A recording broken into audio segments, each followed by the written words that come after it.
Encuéntranos en Facebook, Instagram y Twitter como Radio U Central. Suscríbete a nuestro canal de YouTube y síguenos en Spotify. Radio U Central 107.1 FM en el corazón de Santiago.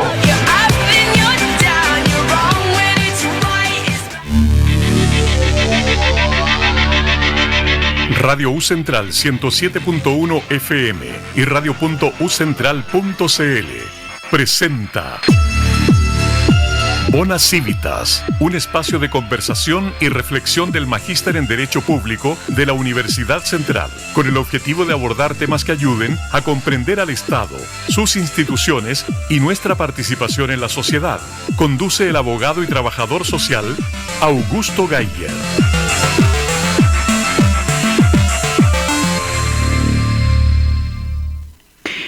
Hola amigos, ¿cómo están? Muy buenas tardes. En este viernes 23 de agosto, un día bastante helado.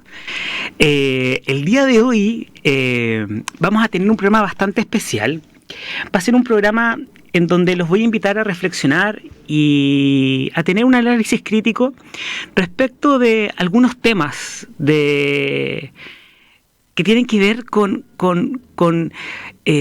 pensarnos a nosotros mismos, cómo vivimos en sociedad, si alguna vez hemos reflexionado cómo era el mundo antes de que existieran las sociedades complejas como la que vivimos ahora.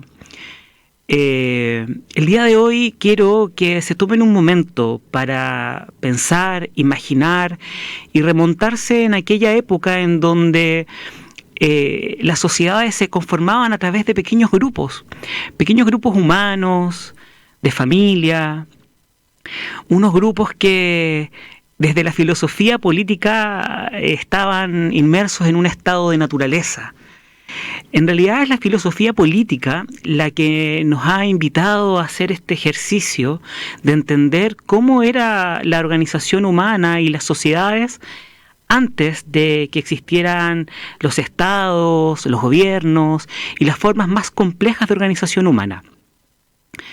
Para ello, siempre en el mundo del derecho y en la filosofía jurídica se recurre a las líneas de pensamiento de los contractualistas, aquellos que hicieron todo un postulado filosófico para justificar la existencia de una organización política, de un Estado, de una instancia que nos ordene y nos regule en sociedad.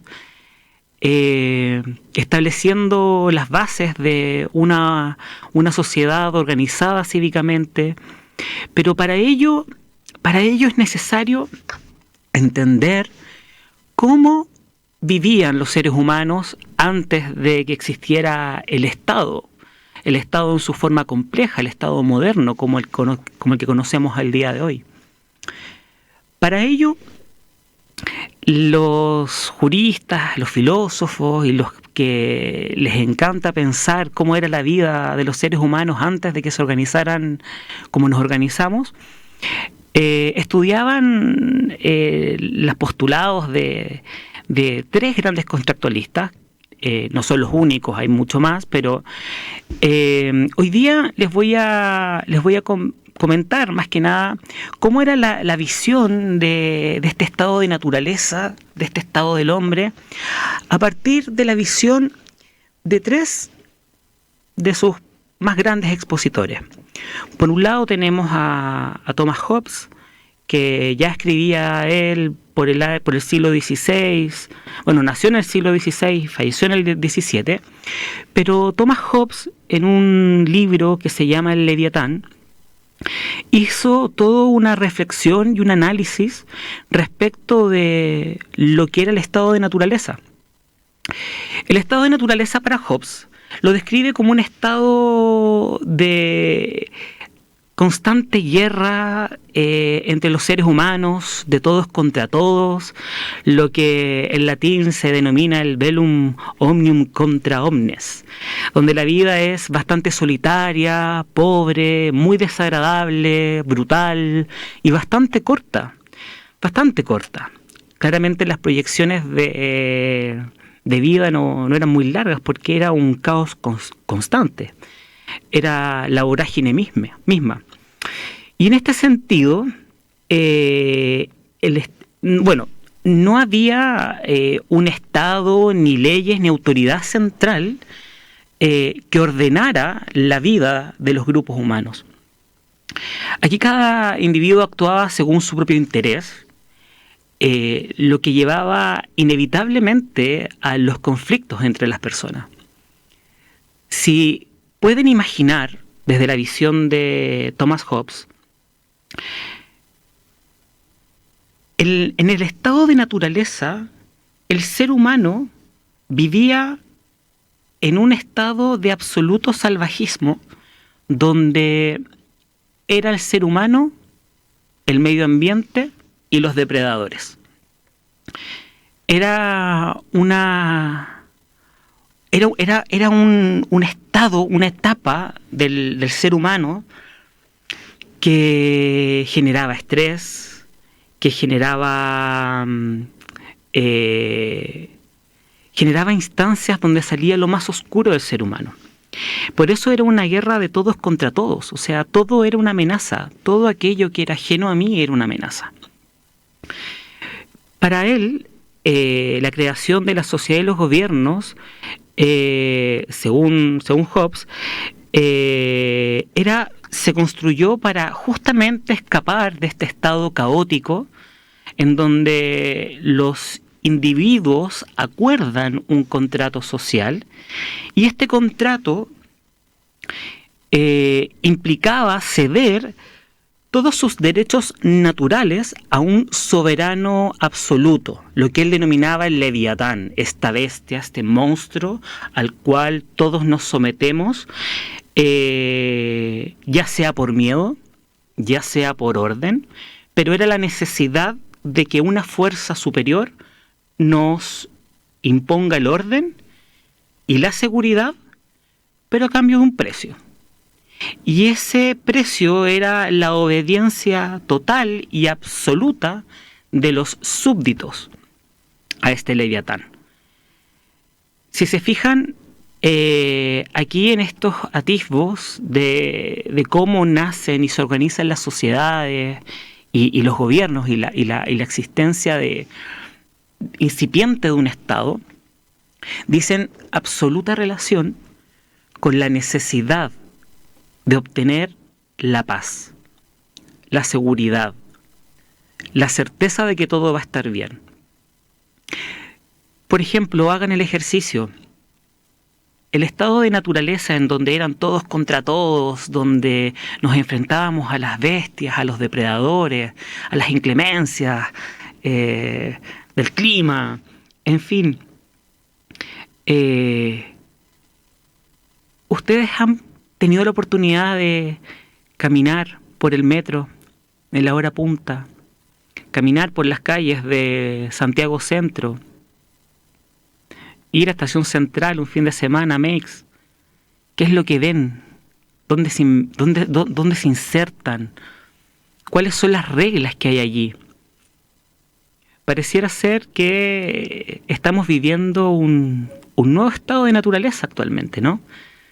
Bueno, estos son conceptos que invitan a reflexionar, pero el tipo de vida que llevamos el día de hoy nos permite generar esta reflexión para poder entender por qué vivimos en sociedad, por qué es importante estar allí, por qué es importante organizarnos como seres humanos, cuál es el valor que subyace a la necesidad de formar una sociedad. Por otro lado, tenemos a otro contractualista, John Locke. Él escribió entre el siglo XVII y siglo XVIII. Y para Locke, el estado de naturaleza era bastante distinto a lo que apreciaba Thomas Hobbes. Porque para John Locke, el estado de naturaleza no era tan caótico como lo que describía el autor anterior. Era un estado de perfecta libertad, de igualdad, donde todos los seres humanos eran racionales y podían vivir pacíficamente, respetando los derechos de los demás, especialmente el derecho a la propiedad, el derecho a a asegurar las posesiones que cada uno tenía. Para John Locke, la creación de la sociedad y de los gobiernos se crean para proteger más que nada estos derechos naturales que eran propios de los seres humanos. La vida, la libertad, la propiedad, que existen en el estado de naturaleza.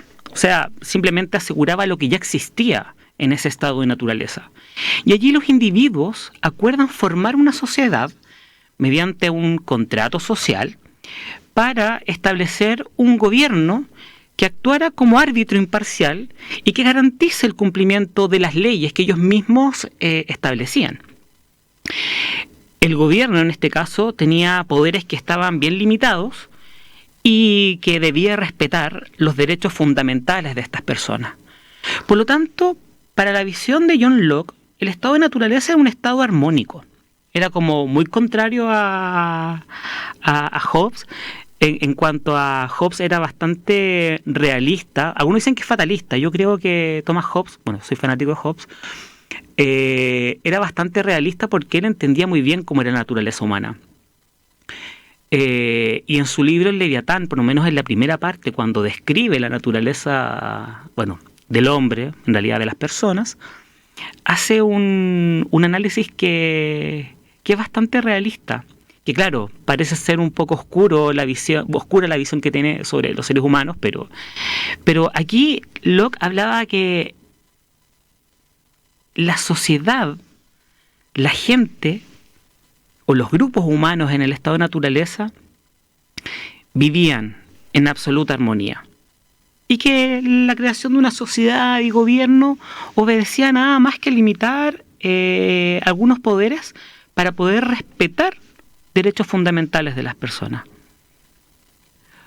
Por otro lado, tenemos un tercer contractualista, que es don Jean-Jacques Rousseau, que también escribió en el siglo XVIII.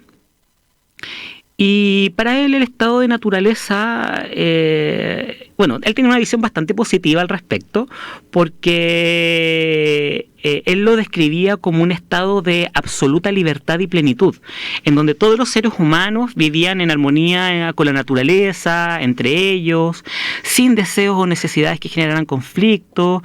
Y el problema surgió cuando aparece este concepto de la propiedad privada. Lo que es mío, lo que es tuyo. Y esto me recuerda un poco a una profesora que tuve en filosofía del derecho, en donde ella justamente decía ¿por qué existen las cerraduras en las puertas? ¿Por qué ahora yo tengo en mi puerta una chapa y la cierro con pestillo o la cierro con llave? ¿Cuál es el fin? El fin es proteger la propiedad privada. Por lo tanto, pareciera ser que aquello que yo poseo o mis posesiones que he logrado obtener o almacenar a lo largo del tiempo están en peligro. ¿Y en peligro de qué? ¿En peligro de qué? ¿De qué amenaza? ¿Cuál es la amenaza? ¿Por qué tengo que ponerle pestillo a mi puerta? La amenaza es que pareciera ser, y esto es una reflexión netamente personal, y creo que coincido un poco con Thomas Hobbes, con el primero del que le hablé, y tiene que ver con que pareciera ser que hay una fuerza interna en los seres humanos de desear o querer poseer aquello que no se tiene y que otros sí tienen. Interesante, ¿eh? Fíjense que esto merita una reflexión. Porque si para Jean-Jacques Rousseau el estado de naturaleza en un principio era una visión positiva, en donde había mucha libertad y plenitud, en donde los humanos vivían en armonía, en la naturaleza, con ellos, sin deseos, sin necesidades, sino que vivían bien. aparecen los problemas con el concepto de la propiedad privada. Entonces, para Rousseau, ¿cuál era el propósito de que se crearan las sociedades y la necesidad de un gobierno que los rija? Y él argumentaba que la sociedad y el gobierno surgen como el resultado de la corrupción de la humanidad, cuando la propiedad privada llevaba a la desigualdad y al conflicto. Para Rousseau, el contrato social original fue una especie de pacto de esclavitud que consolidó la desigualdad entre las personas. Sin embargo, propone un nuevo contrato social en donde la soberanía iba a residir en el pueblo y se expresaba a través de una voluntad general que buscaba el bien común. Y aquí estamos hablando de esta noción en donde la voluntad de las personas generaron la validación de un acuerdo, de un contrato, en donde este soberano lo que iba a buscar era generar una paz social, pero además buscar el bien común. Y cuando reflexionamos sobre el bien común, aquí, algunos profesores se remiten directamente a nuestra Constitución Política de la República, en la cual se define en términos actuales del pacto social que nos rige actualmente, ¿qué se entiende por bien común? Y el bien común se entiende como un conjunto de condiciones que permiten a todas y a cada una de las personas alcanzar su mayor realización espiritual y material posible. Es decir, el bien común no es el bien de la mayoría, es el bien de todos. ¿Y para qué? Para llegar a alcanzar lo que se llama la autorrealización. Ese momento cúlmine de la existencia del ser humano en donde se siente pleno y feliz, en todos los aspectos, ya sea en los ámbitos espirituales, intelectual, filosófico, bienestar general, pero también en un bienestar material. Y son un conjunto de condiciones que justamente el Estado debe otorgar o debe garantizar. Fíjense lo importante que es esto, porque en el fondo de esta visión de cómo vivía el ser humano en un estado de naturaleza y las razones por las cuales existe una organización más compleja como las sociedades y un leviatán o un poder soberano que nos organice y nos regule, en resumidas cuentas, lo que busca es generar paz social, obtener el bien común y dar protección. Y fíjense que aquí podemos reflexionar más finamente. Imagínense, no la época del antiguo Egipto, tampoco hablemos de la Roma, ni Grecia. Remontémonos un poco más atrás, antes de que existieran estos asentamientos organizados. Pensemos en nuestros ancestros primigenios que vivían en la naturaleza, vivían en constante amenaza por los lobos, los depredadores, felinos mayores, quienes tenían que cazar para alimentarse, quienes tenían que cazar para poder abrigarse, quienes tenían que, de una u otra manera, de forma nómada, recorrer largas extensiones de territorio para poder recolectar y abastecerse y subsistir. ¿Cuál fue el salto que generó que estos primeros grupos humanos abandonaran este estado de naturaleza y generaran los primeros asentamientos humanos en donde tuvieron que crear o implementar espacios o estructuras para la protección y el abrigo? Algunas personas, algunos antropólogos y otros sociólogos coinciden que los primeros inicios de las sociedades tienen que ver justamente con el desarrollo de la agricultura, la agronomía, que el momento en que el ser humano descubrió que una semilla en la tierra germinaba y daba frutos, crecía y daba frutos, ese proceso del darse cuenta del ciclo de la naturaleza y que además era posible ser maniobrado, manipulado para la producción, generó que algunos grupos y algunas sociedades nómadas se asentaran en ciertos lugares y generaran estos primeros o incipientes asentamientos humanos bajo la forma de sociedades. Y eso también significó que otros grupos en otras partes hicieran lo mismo.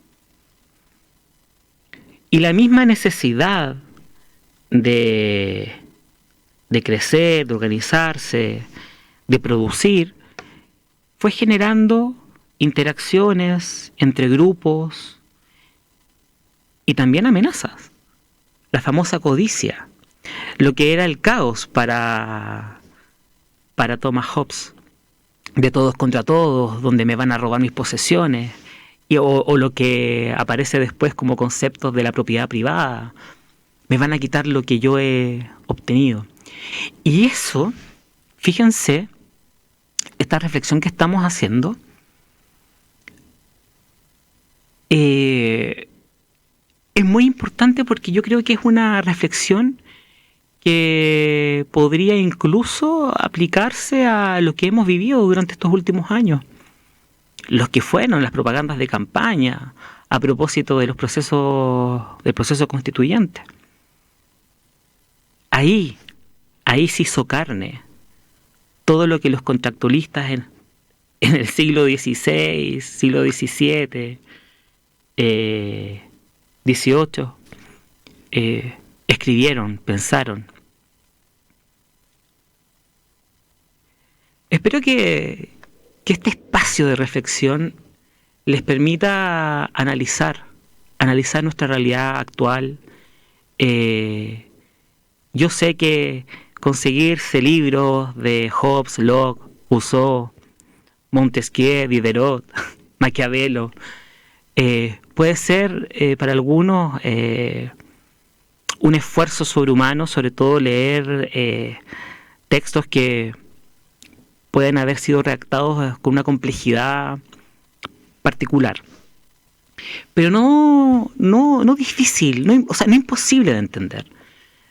Yo creo que tener este espacio de reflexión nos permite, en resumidas cuentas, entender que los procesos que estamos viviendo como sociedad hoy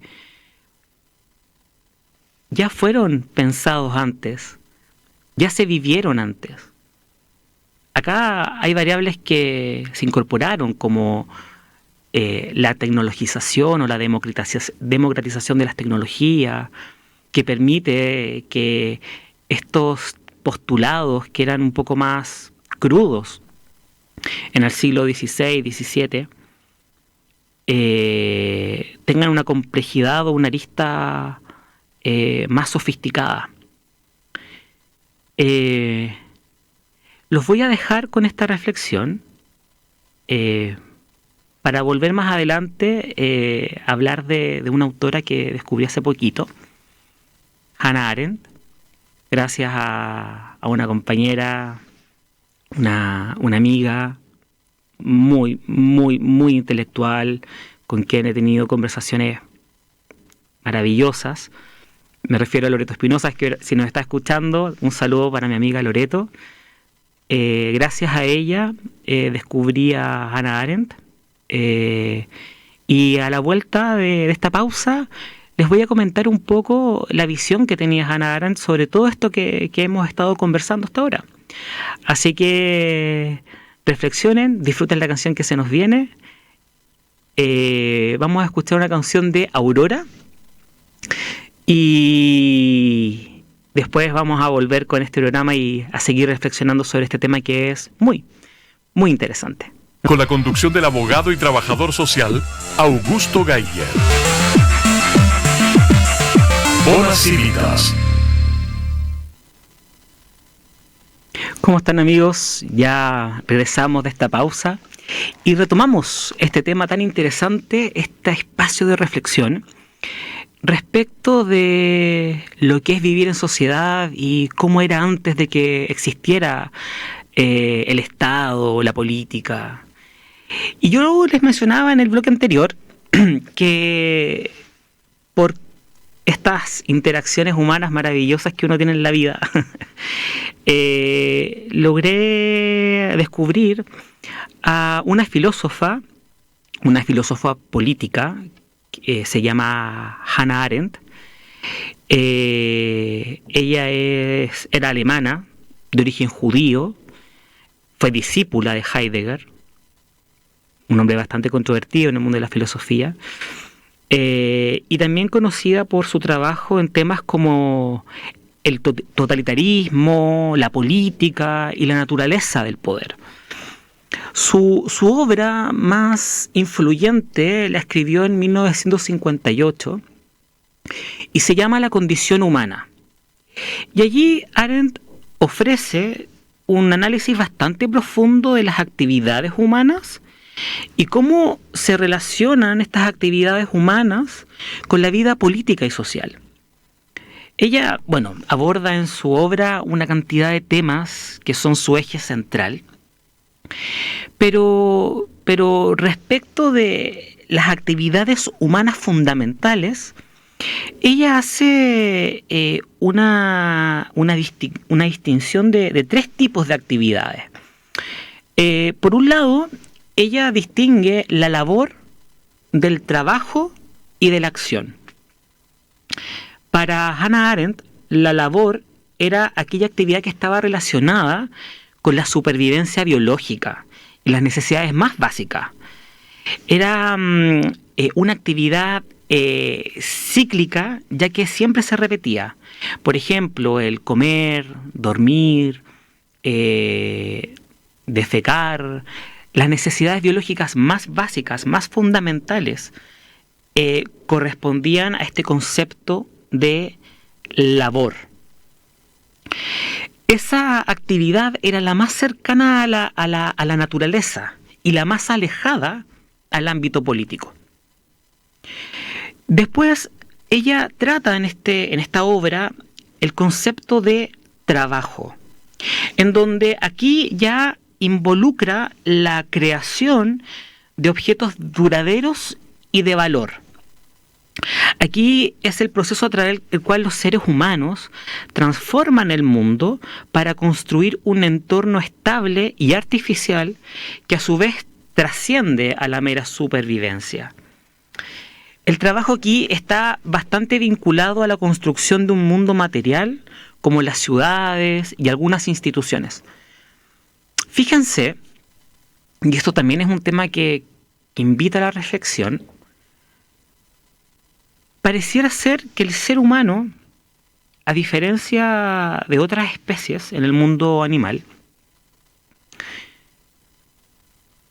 que se adaptan y evolucionan porque están en un permanente estado de naturaleza animal, el ser humano generó un plan de acción completamente distinto, en donde abandona este estado de naturaleza y transforma el entorno para subsistir. Fíjense lo importante que es esto, esta reflexión. Fíjense que el ser humano crea lugares para tener protección y abrigo. Por lo tanto, este estado de vigilia y de constante alerta ante el depredador que nos llevaba a generar mecanismos de adaptación al entorno, lo fuimos perdiendo. Perdimos ese salvajismo, ese estado natural, y empezamos a generar cosas, a inventar cosas, justamente para trascender en otras especies más que la mera supervivencia. O sea, la creación de la casa, de los pueblos, las ciudades, las polis, ya esta complejización del entorno, de los grupos, fueron el primer antecedente de nuestro estancamiento evolutivo, por así decirlo, en un estado de naturaleza, como animales humanos. Interesante reflexión, ¿eh? Ahí los invito a que hagan una profundización, porque es importante entender esto, entender por qué vivimos en sociedad, por qué estamos aquí, en fin. El tercer concepto que expresa o que aborda Hannah Arendt es el concepto de acción. Y es entendida como ya una actividad mucho más elevada y que es única, es específica.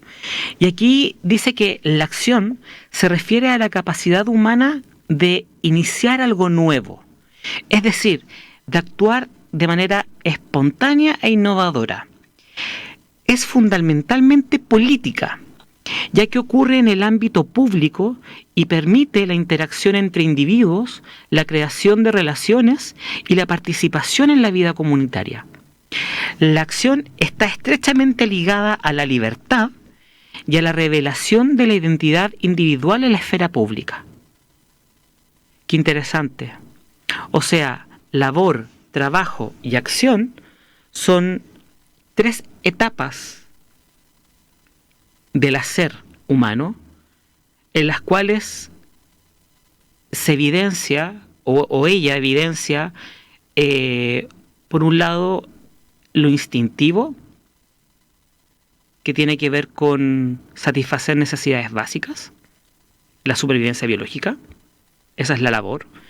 El trabajo es la capacidad de crear objetos duraderos, y por otro lado la acción era una actividad que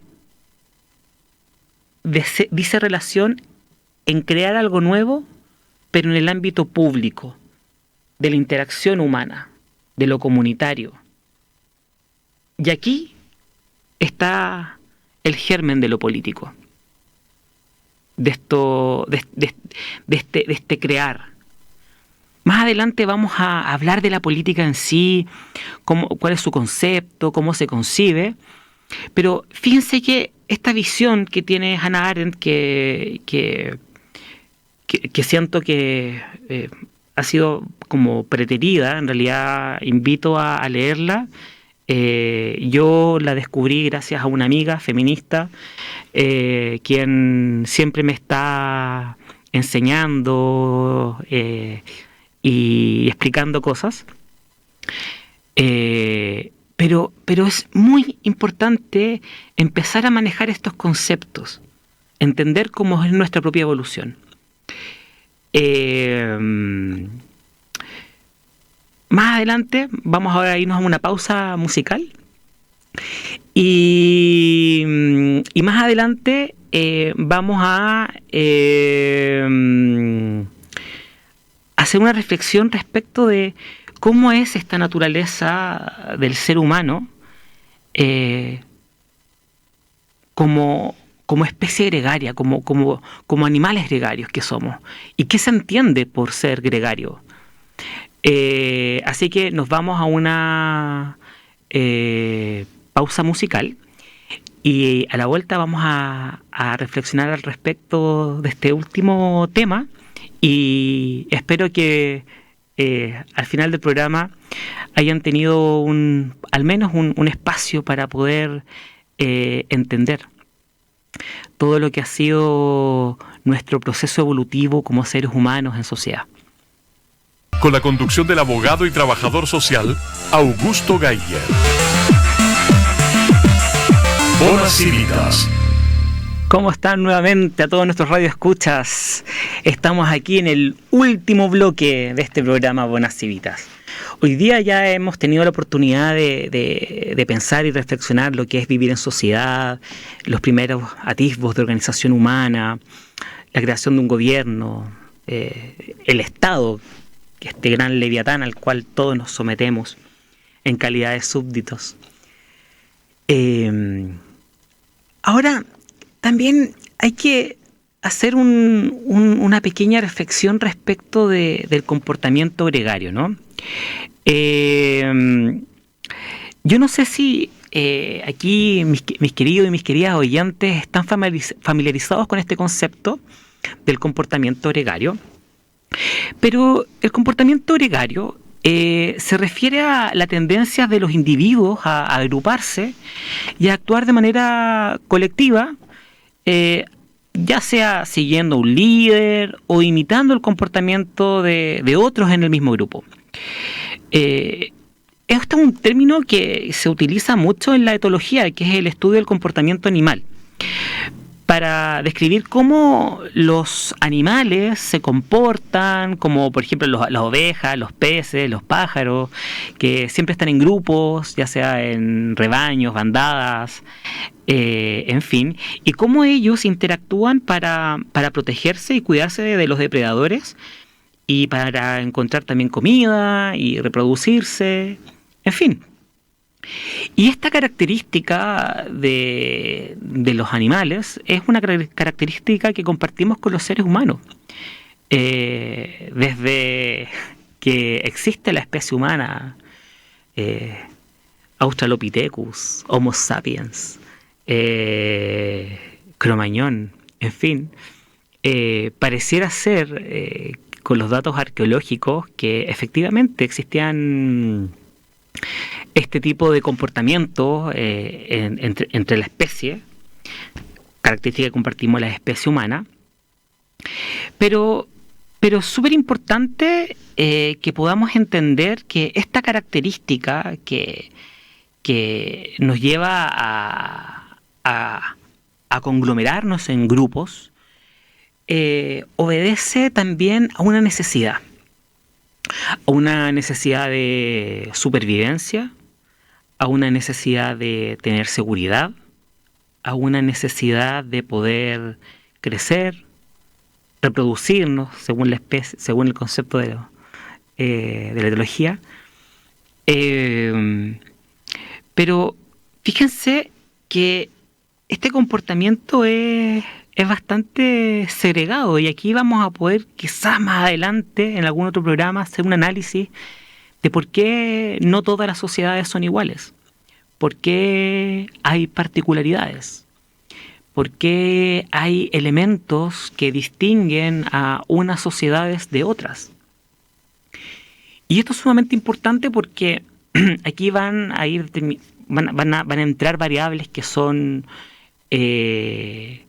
históricas, culturales, geográficas, en fin, que nos van a poder entender la complejidad de las sociedades y de la interacción entre las sociedades. El comportamiento gregario como un elemento intrínseco en la naturaleza de algunas especies. Por ejemplo, los lobos que andan en esta manada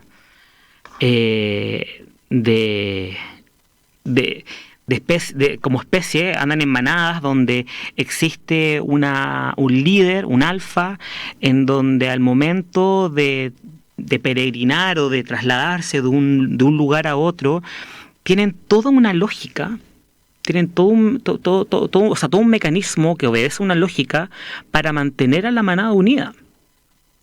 Por lo general, los más fuertes se dividen, unos van adelante y otros van atrás para ir protegiendo a los más viejos y a los cachorros y también a las hembras que están preñadas. Entonces existe un elemento en este comportamiento gregario que es la necesidad de cuidarse, de protegerse. Y aquí quiero hacer una reflexión, fíjense, porque pareciera ser que la sociedad en la que vivimos ahora, por más que formemos comunidad, pareciera ser que estamos evolucionando de una forma bastante curiosa, donde por un lado tenemos la necesidad de interactuar con otros seres humanos, pero por otro lado nos hemos vuelto muy individualistas. Eso es curioso porque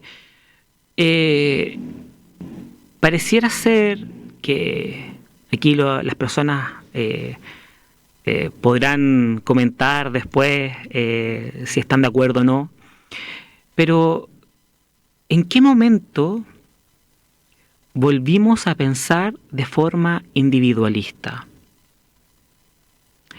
¿Cuál fue el hito que marcó este cambio de paradigma en donde primero era necesario vivir en sociedad y organizarnos para cuidarnos entre nosotros mismos, viviendo en comunidad, y dar este salto al individualismo, al egoísmo? Pareciera ser que aquí, en esta reflexión que les quiero dejar, porque aquí no es llegar, yo no les voy a dar ninguna solución, yo simplemente quiero generarles inquietudes, quiero generarles momentos de reflexión, quiero darles la instancia de que lleguen a sus casas y se conflictúen con esto. ¿En qué momento de la historia, y para ser más específico, la historia de Chile, nos volvimos tan egoístas, tan individualistas? ¿Por qué ya no pensamos en esta idea de bien común, que es la razón por la cual nos organizamos? Y que el bien común no es el bien de la mayoría, ojo, es el bien de todos y cada uno. Yo creo que para poder llegar a una respuesta, aquí hay que tener una reflexión que está bastante enmarcada con lo político. Y digo lo político porque lo político que tiene que ver con el hacer, con obtener el poder, ejercerlo y distribuirlo, que va a ser una conversación que vamos a tener más adelante, una reflexión que vamos a realizar más adelante, es la que nos está dando los primeros atisbos de por qué como sociedad estamos viviendo esta etapa que es bastante álgida, en donde por un lado queremos pertenecer a algo, pero por otro lado estamos segregando, nos estamos distanciando de otros. Pareciera ser que aquí lo más importante es que tengamos en cuenta que las sociedades, como fueron pensadas y reflexionadas antiguamente, pueden volver a pensarse y reflexionarse en la actualidad. Y esa es la invitación que yo les quiero dejar para que piensen en sus casas. Espero que tengan un excelente fin de semana. Hoy es viernes y el cuerpo lo sabe. En mi caso sabe que tengo que ir a clases más rato y sabe que me tengo que acostar temprano, pero para otros sabe que, bueno, es una noche para poder entrar en calor, ya sea bailando o haciendo otras actividades. Nos vamos a ir con otro tema. Vamos a terminar el programa del día de hoy y espero que les haya gustado este programa, que fue distinto, que fue más reflexivo, fue más introspectivo, y que la información que les he entregado les haya servido como insumo para todo lo que se nos viene más adelante. Un abrazo gigante y que tengan un muy, muy, muy buen fin de semana. Hasta luego. Chao. Knew that I was different than the others.